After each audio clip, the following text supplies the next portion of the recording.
بہت شکریہ. اب آپ کو بتائیں کہ چاکر میں گندم کی کٹائی شروع ہو گئی ہے اور مزدوروں کے لیے بڑی تعداد میں تھر کے لوگ بھی آن پہنچے ہیں. شہر کے اطراف ڈیرے بھی لگا دیے گئے ہیں. اسی پر بات کریں گے. آصف میمن ہمارے ساتھ موجود ہیں. آصف بتائیے گا کیسی گہما گہمی ہے؟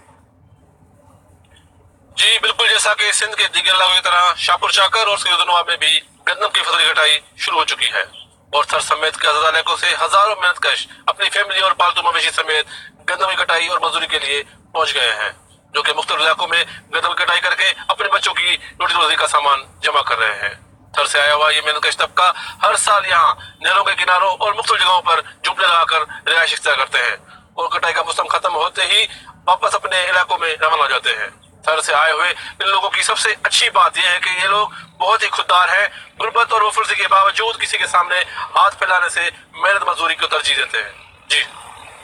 جی آصف، بہت شکریہ ہمیں تفصیلات سے آگاہ کرنے کے لیے. آگے بڑھیں گے. آپ